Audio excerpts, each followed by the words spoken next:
अब देखिए इस वीडियो में हम लोग देखेंगे फाइंडिंग डिस्काउंट। 3 चीज़ पढ़ना है, डिस्काउंट, वीएटी और जीएसटी।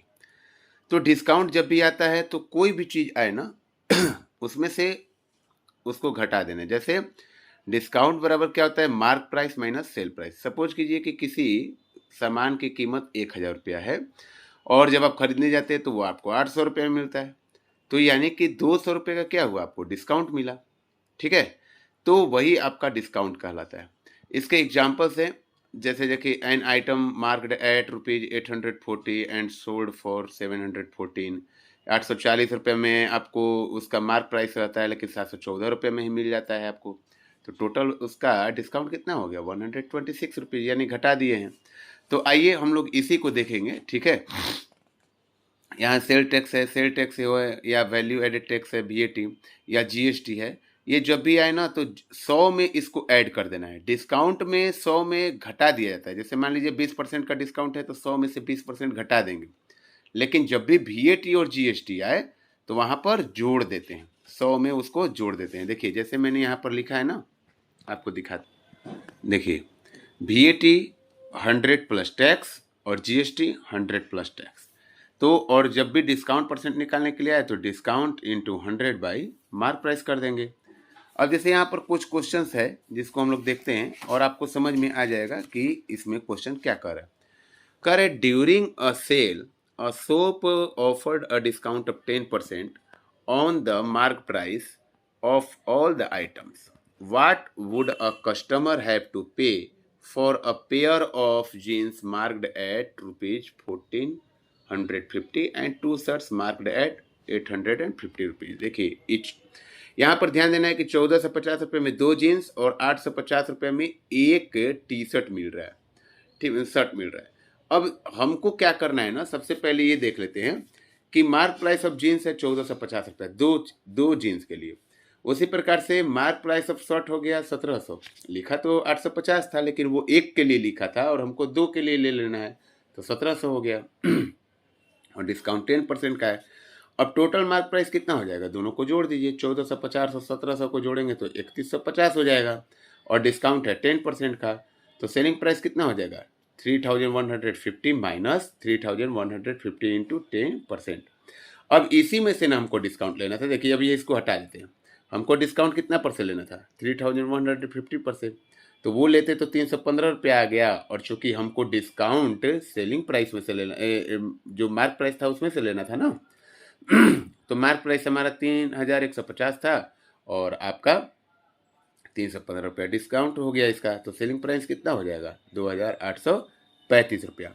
अब देखिए नेक्स्ट क्वेश्चन जो कह रहा है कि the price of A TV is 13,000। एक टीवी की कीमत 13,000 रुपये है। The sale tax charge on it is at the rate of 12%। अब 12% का जब चार्ज टैक्स के रूप में लगेगा तो 12% ज़्यादा ही न लगेगा। तो 13,000 तो दाम था उसका, और उस पर 12% का टैक्स लगा है, तो उसी पर 12% का लगा है ना, तो 13,000 इंटू 12%, तो ये आ गया 1560 रुपया, और 13,000 टोटल उसका क्या था, प्राइस था।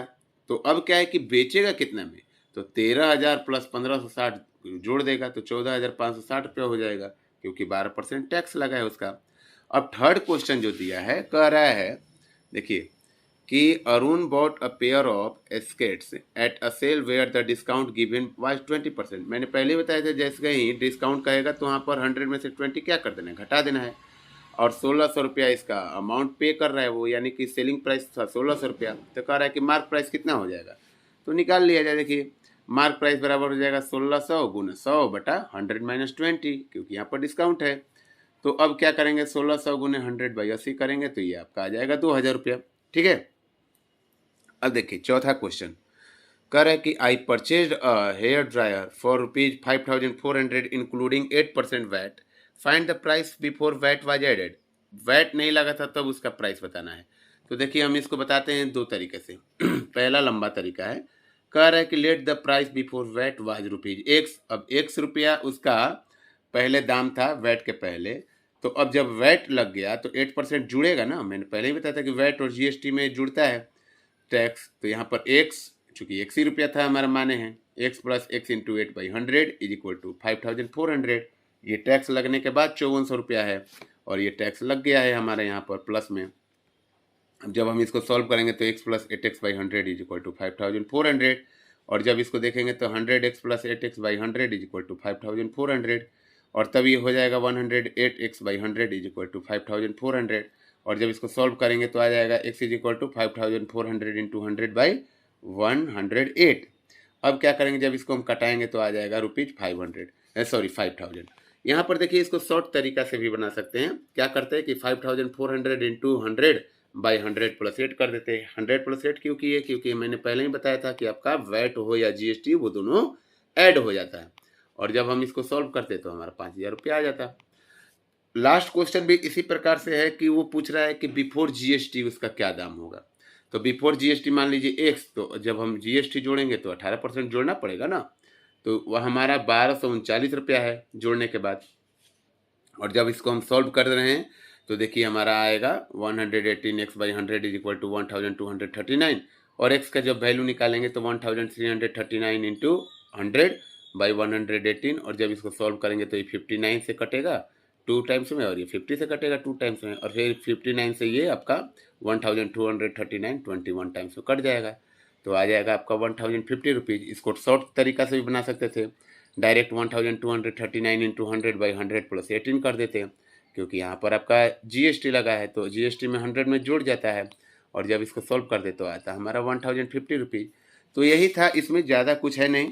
कंपाउंड इंटरेस्ट आप लोग जानते हैं कि कंपाउंड इंटरेस्ट जो है वो आपका अमाउंट पर लगता है।